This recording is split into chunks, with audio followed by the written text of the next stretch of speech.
All right, so today we're going to cover, is a clone bike right for you? A clone bike, in my case, of course, was right for me. I bought one for the price point. I figured it was worth a shot, good, bad, indifferent, whatever. Doing this video inside today because I tried 3 times to do this outside, and I don't know, the flight patterns have changed. I don't know what it is, but there was not like a minute to where there wasn't a plane overhead. You could barely hear what I was saying. It was terrible, so just believe me. We're gonna do this video inside.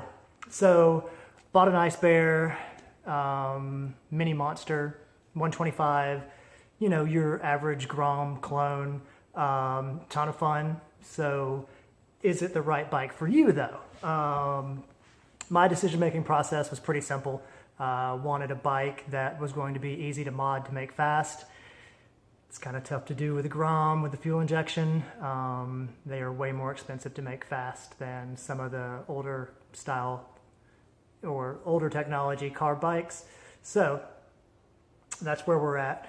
I bought an Icebear, paid $1,200 for it brand new with 3 miles on it. Couldn't beat the price. So I'm gonna go through the good, the bad, whether this is, you know, something for the average type rider. I mean, I'm a little bit weird because all I care about is doing wheelies and jumping, and I guess that's really not weird, that's normal. So, you know, we're just gonna dig into this bike so you can see whether this is something that would make sense for you to own as well. I do also have a Kymco Spade, and my buddy Rodney has 2 of the SSRs, so probably do some more installments of Is a Clone Bike Right for You using those different bikes. But for in this case, this is the cheapest option out there, with me only paying $1,200. I think they retail, I don't know, $1,500, $1,800, something like that. And at $1,800, don't think I would buy it. I think I would have probably paid the extra cash and scooped up a SSR Razkull. But at $1,200, this is a pretty smoking deal if you are going to mod a bike. Now, if you're the type that just leaves something stock, get a better stock bike to begin with. This one I bought it because I wanted something with a street title, something with better brakes than my CT70, and something, whoa, hey cable TV. Sorry, we were so rudely interrupted by the TV. Like the power went out the second I came in here, and so I guess the cable box just booted back up and started to talk to us about whatever was on TV. So, I don't know where I was, so we're just going to dig into the good, the bad, the ugly, and then, you know, final synopsis, whatever. Let's do it! So the Icebear is the clone of a clone. Of course, the fit and finish is not even close to the quality of a Honda. It's even not as good as the SSR. I feel like there's definitely some differences in the price point of a bike that's over $2,000 brand new and, well, this Icebear bike. For instance, the controls here, that's not supposed to be like that. I mean, it's a simple issue. They drilled out the hole for the little pin that holds this steady too big, and so there's some play. It could be fixed with running different bars, simple enough. Paint on this lever is already coming off, but it was like that when I got it, so I don't know if that happened in shipping. Paint on the brake reservoir is going away, so that leads me to believe that it's probably not a good seal, because of course brake fluid will eat paint. Gas cap, probably one of my biggest concerns, because when the gas tank is full and I'm doing a wheelie, it starts to pour gas on my crotch. Never something you want to do during a wheelie. So, you know, that's kind of a big issue, having a gas cap that doesn't seal well. And it's actually not even the seal around here. It comes out of the keyhole. So, I mean, I don't even know how to fix that except completely change everything, which I plan to do, and make this bike not look like it does now, with a different tank and completely different look. Back to fit and finish, you'll notice that I have these zip ties here, and that's because, get this to focus, come on, you can do it. You'll see that that's broken. So, happened on both sides.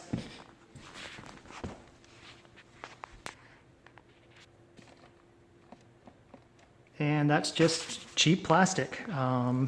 Also had the front fender was already cracked when I got it, but it continued to deteriorate and get worse and worse, so now it's zip tied together. Let's go through the rest of the bad. The lock, of course, you see it just kind of dangling here, and none of the linkage is still hooked up, so I can't even take my seat off. So, you know, I get a dead battery, I'm gonna have to push start it. But, so, just, you know, cheap materials. Gonna have to change out the swing arm, the wheel bearings to figure out what my other issue is, because for some reason this thing gets super wobbly in a wheelie, which is very concerning when you're trying to steer a wheelie and it's just fighting you the whole time. I've only really made 3 mods to it. We'll get into that in a second. So overall, $1,200, $1,500 bike. It's a good deal if you're the type of person that wants to mod a bike or wrench on it. So if you want to buy something that's right out of the box good, this isn't the bike for you. I would suggest either a Grom, a Z125, even the Kymco Spade. It's got really good fit and finish. We'll have to ask Rodney what he thinks about the SSR. But so this is the bike for somebody who wants to wrench, somebody who wants to mod, make it faster. This would be a decent deal because you're going to change everything anyway. All right, so let's dig into the mods on this thing. So I've only done 3 things. I've done brake adjustment for the rear brake, I've done the carb, and I've done a pipe. So this carb is actually the stock carb off of a Piranha 140. So a little bit larger, used the intake, and then bootleg made a spacer. I'll probably add the behind the scenes footage of this as well as the pipe install at the end of this video for comic relief, because both of these fought me the whole way. Of course, you know, I'm square peg round hole kind of thing with trying to make all this fit and use what was on hand, free parts, so to speak. So, you know, the carb and all of that cost me nothing. So, you know, that was a free mod to me, probably $100 and something if you were to do it on your own. But completely woke this bike up. It was fairly anemic, would do first gear wheelies from basically just a stop, but second gears were not going to happen. So that carb completely changed this. The pipe, of course, also helped. It didn't make the night and day difference that the carb did, but it kind of complemented what was already done. If you notice all of this, the paint on this is so weak that when I was taking the sticker off, some of it wasn't peeling correctly, so I used a razor blade, and it just peeled right off. So that's very unfortunate, but again, not a huge issue. So mod number 2 was this pipe. And the pipe, of course, was meant for a Grom, and the head style on a Grom versus this bike is completely different. So we had to do some hacking and piecing of pipe back together. Pipe sounds good. Don't know that it was worth 150 bucks, although, I mean, 150 bucks is pretty cheap. If I had to do it over again, I don't know that I would.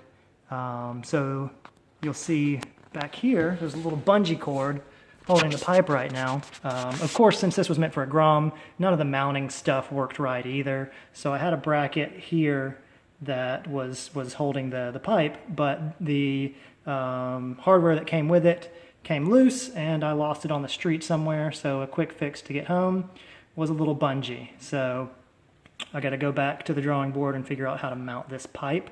The very first mod that I did was to the position of the brake. So when I first got the bike, the brake lever was actually higher than the foot peg. And if you know anything about wheelies, that's a very uncomfortable position to be at. So I had to adjust it down, and during that adjustment, not only did I modify, let's see if I can even see it. There we go. So the rod coming down,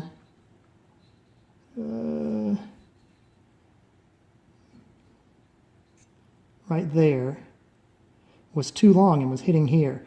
So I actually had to get the grinding wheel out, or the angle grinder, and cut off probably a 1/4 inch of the threads to be able to position the brake lever low enough for it to be comfortable for just normal riding and doing wheelies. Because the way it was before, you would literally take your foot off of the peg, lift up to push the brake, and that is not going to work for any riding style.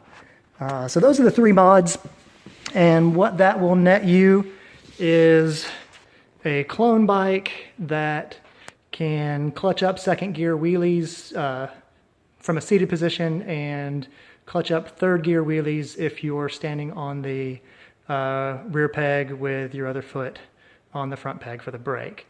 So, I mean, that kind of power from a Grom would be much more expensive. So if you're just looking for a trick bike, a hooligan bike, something to beat around town, this is a pretty good choice if you are handy enough to do a little wrenching, do some modification, and some general maintenance. Now, biggest issue I run into with this guy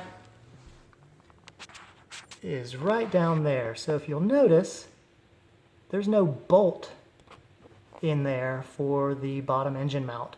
I've put 4 bolts in there and they keep breaking off the head. So I don't know if it's the swing arm interfering on the other side or what could cause this, but I need to do some more research, figure out how to get this joker to stop breaking those, because of course you don't want your engine held on with 1 bolt. It is a little more convenient than the old Honda mini bikes that the pegs were also attached to the engine. So this one's got the rear set similar to a Grom, which makes it a little bit less sketchy, but still only having 1 bolt holding your engine in doesn't help keep your chain tight, and it's just an uneasy feeling altogether. So for the future of this bike, probably gonna go bigger engine. I don't know if I'm gonna do a 140, 160. I don't know. Also going to do some aesthetic stuff. So I want to get rid of the stock tank and the fake Ducati frame rails and make this look more like an old school bike. So that's kind of my long-term goal with it. But right now it's just beat on it and see how much abuse it can take. So if you're looking for a clone bike or something to ride, then, you know, this isn't a bad choice, but I'd say definitely not the best choice. If you have the means, the SSR bike is just a better bike to start with. And if you want fuel injection and you don't want to fiddle with things, then of course a Grom is always a good choice. I'm just not particularly fond of all of the work you have to do to make a fuel injected bike fast. So that's pretty much it. I'm going to cut to the footage of me trying to wrench on this thing. You'll see me fail miserably. You'll see me get grumpy. Hope you enjoy it. This label should read, "Warning, if you want to make this bike not suck, too bad, this carb is shit." Oh, your carb's dirty and you need to clean the bowl? Too bad. There's no screws. Icebear, why do you do this to us? This is the 2nd bike that I've had like this. Carbs are garbage. Alright, so I've got the stock carb from a Piranha 140. I'm going to throw it on the front of this. My only conundrum is that's really close. So I'm going to use the spacer from the stock carb, dremel it out a little bit, give me that little bit of height I need to get this thing sitting all right. About to do a little port match in here to get this to the right size diameter from the stock carb. Alright, so I got my spacer trimmed to where it fits. Got it pretty close to the right diameter. Flip this joker over so you can see what I did. Of course, this is a temporary fix. I say that, but sometimes my temporary fixes turn permanent. And you can see I had to make the holes a little oblong to match the motor instead of the carb. So we'll see how it goes. Fingers crossed it works. If it doesn't, whatever. It was a junk carb, and, well, a better carb than the junk that was on it, but still a junk carb. All right, so here we are. New to this bike carb, not new carb. Installed. This thing is a champ now. Clutches up wheelie in second like crazy. So put it back together, maybe get some video of me actually riding it, and then we're done.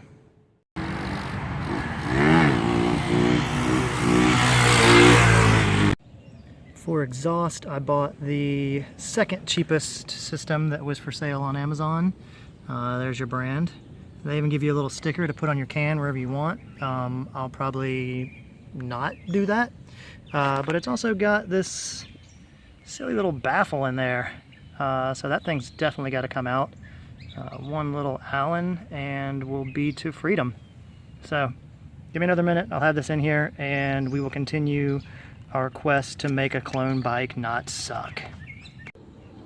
Alright, so I'm sure there's a ton of comparisons out there on exhaust and stuff, but man, look at the size difference there. That's a beautiful thing. Alright, back to the install. One more note, this can, the stock one, that joker is heavy. Okay, so not so surprisingly, this pipe doesn't fit because it's not meant for this bike. This is meant for a Grom, which has a different orientation of how it comes out of the head. So it does not work on the right side of the bike. But when I was playing around with it, if I put it over here on the kickstand side, it does line up. But the question is, will it seal, and can I get the can on it from the other side of the bike and not get ravaged by the chain or the kickstand? So give me a minute, let's see what happens. Alright, so I've got a couple of things not going for me with this exhaust. First thing being the bottom is the stock exhaust, and notice how much thicker this is than that one. So this one bottoms out before it actually makes a seal, even when I have it on there pointed the wrong direction. So, you know, that's what I get for buying an exhaust not meant for this bike. This is of course a Grom exhaust going on an Icebear clone bike. You can't anticipate that things are going to work 100% properly, and they didn't in this case. So now I've got to take it to a buddy that can weld this joker up for me, make a couple slices and dices to get it to fit properly, and then I'll be back on the road with a custom exhaust. So now got to put the stock pipe back on there and just be pitifully quiet, I guess. All right, made it to Curtis's shop. Jerry's standing there looking pretty. Time to make an exhaust. What do you think about that, Curtis?